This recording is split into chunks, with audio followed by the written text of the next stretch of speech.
Hey there, you looking kinda cute. Please consider subscribing and check out our Patreon for more. Enjoy the video. I chose to take a year or two off between high school and college so I could learn more about the real world.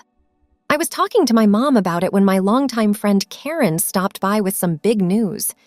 She yelled, "Kelly, you won't believe this!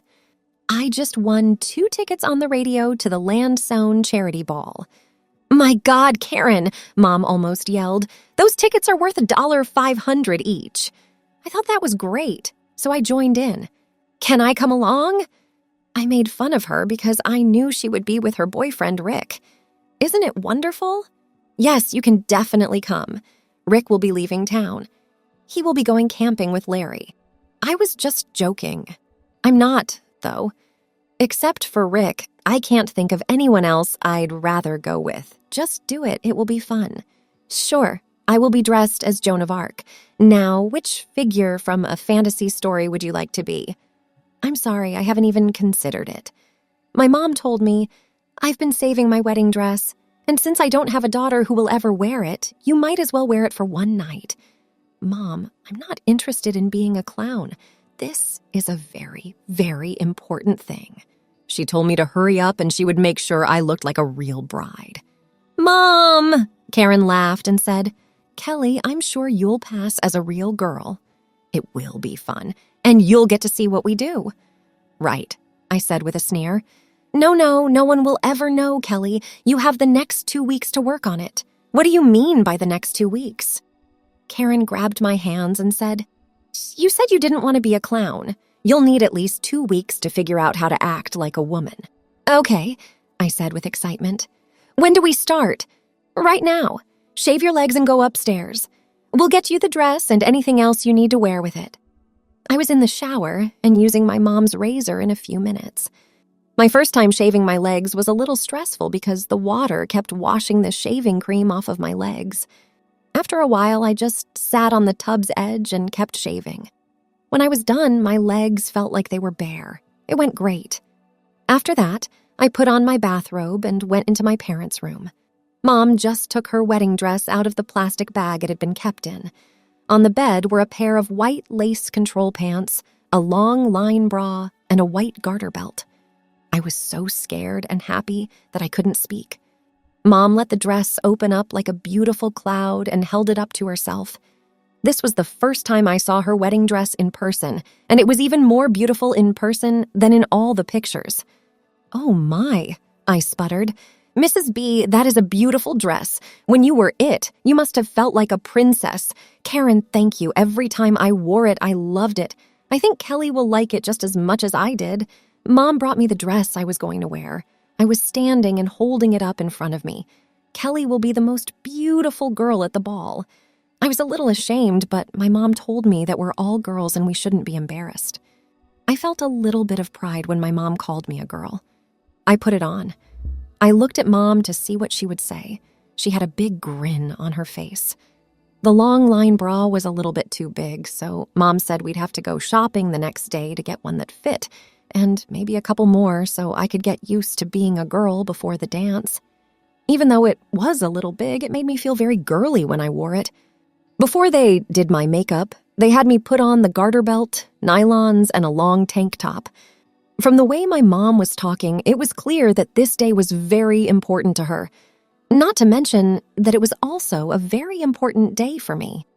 Karen gave my nails a very nice mother-of-pearl color while my mom worked on my face and hair. My hair was pulled up in the back and curled long on both sides. When I looked in the mirror, it was clear that I was pretty, and it was clear that boys would want to dance with me. With the way I was dressed, the idea didn't seem strange at all. In fact, I was excited about it. I put on my wedding dress, which had a full white skirt and a satin waist. It made me feel like she was a woman for sure. I was up in the sky on a cloud. I put on a pair of white 3-inch heels and stood in the middle of the room while Karen and my mom talked about how pretty I was as a bride. So I could see what I looked like. Mom had me stand in front of her full-length mirror. I felt good about myself because I didn't look like a clown. I also knew that no girl would ever slow dance with me. When I looked at my mom and Karen, then at myself in the mirror, Then back at them, I felt like I was one of them. We didn't even notice when Dad walked in. I could tell from the mirror that he was looking right at me. He asked Barb, "Why are you in your wedding dress?" "Dawn, that's Kelly," Mom said. "He is going with Karen to the Lansdowne charity ball. He looks just like you did when we got married." He said, "I can't believe how much they look alike." "Kelly, please turn around. I want to see your face." I made 2 turns and waited for someone to say something. He should be careful because all the boys will want to be with him, just like they wanted to play with you, Barb. Karen can probably give him some tips on how to deal with boys today. "Yes, Karen." "Definitely," Mrs. B, Mom, and Dad both laughed. "Kelly, I want you to change the dress, but you have to stay in something nice so you can get used to being a girl." Mom turned and went to her closet to get a denim skirt and a white shirt. "Here, wear these. I'll get you another top to wear for now, but we'll have to buy you your own tomorrow." Mom and Dad went downstairs while Karen helped me get out of my wedding dress and let my hair down. I took off her makeup and let her put it on again in a less formal way.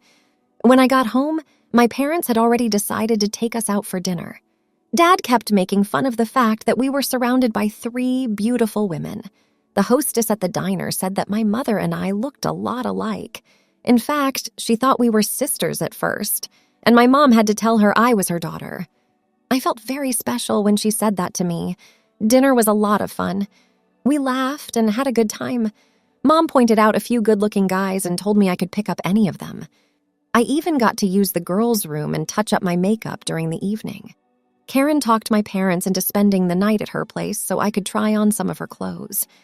I would need more than 1 skirt and top over the next 2 weeks.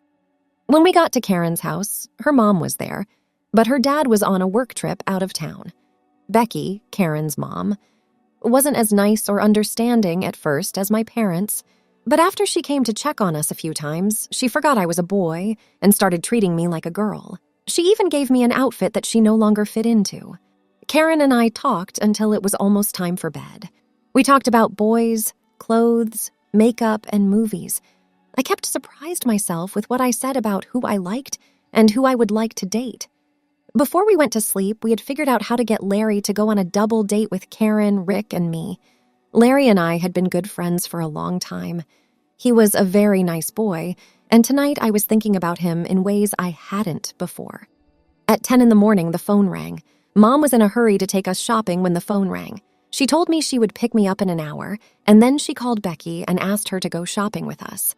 I didn't know what to wear, but Karen's advice helped me choose a short rayon skirt and a sleeveless cotton jacket that went with it. Our first stop was at a store that sold underwear. Magic happened when I walked in. Mom told the salesperson that her son wanted to try being a girl for a while. She looked at Karen, then at me, and then at my mom. "You look just like each other." When my mom told the fitter what had happened, she seemed to understand and took my mom and me into a fitting room where she showed us different kinds of wear. I spent the next 20 minutes just slowly looking at all the feminine clothes and picking things out. Now, I would have more than enough to get me through the 2 weeks until the costume ball. I was a real female. After that, the rest of the day was nothing special, but it was still a good time. I not only got skirts, blouses, dresses, shoes, and a bag, but I also got my own purse. Some girls were into shoes, but I was into bags. I also got to spend almost 3 hours at a beauty center getting my hair cut and highlighted, as well as getting my nails lengthened. I didn't think I'd ever get used to them for the first couple of hours, but by the time we got home, I'd already forgotten that I was wearing all these girly clothes, and that this was the first time I'd ever had long nails. Karen called Rick at home to tell him that their plans for tonight's date had changed. She told him that I was going to the charity ball as a bride and would be practicing being a girl tonight and more nights. She also told him that I needed a date tonight to learn how to act with boys, so he should bring Larry. After a few minutes, Larry called to tell me that he thought it would be a lot of fun. When the boys picked us up at Karen's house, it was almost 8 o'clock. You should have seen what they were thinking when they saw me for the first time. Both couldn't say anything. Larry even said that the girl he was with was the most beautiful of the night. Everyone laughed. It was a very nice night. We went to see a show, and Larry put his arm around me. He told me it was so I could get used to it when I danced with boys, and then he held my hand because the boys would probably do the same thing when they led me to the dance floor. When the night was over, he walked me to the front door and we talked for a while, but nothing else happened. We did agree that he would come over the next night so we could practice dancing. It's been just over 24 hours since I started dressed as a girl, but I still have no idea what I am. Rick and Larry were going to come over the next night, but Rick and Karen decided to go see another movie instead. I think Karen was responsible for a lot of this. She was having just as much fun as I was. Getting used to being led and dancing in heels was hard. We must have danced for more than an hour, and with each dance, not only did I get better at moving backwards, but I also got better at using my heels. It could have just been my imagination, but it seemed like Larry was holding me closer. Even at that point, I had my arms around his neck. Larry and I sat down on the couch to watch a movie when we got tired of dancing, like when I was at the theater and Larry put his arm around me, making me snuggle up to him. Everything just made sense. We hadn't talked in at least 30 minutes, but the silence didn't bother us. I was trying to figure out how I felt, but I ended up watching the movie instead. I looked at Larry during one of the breaks to see if he wanted something to drink. Even though he wasn't thirsty, he wanted to know something else. Thanks for watching. The rest won't be viewable on YouTube, so check out Patreon if you want more.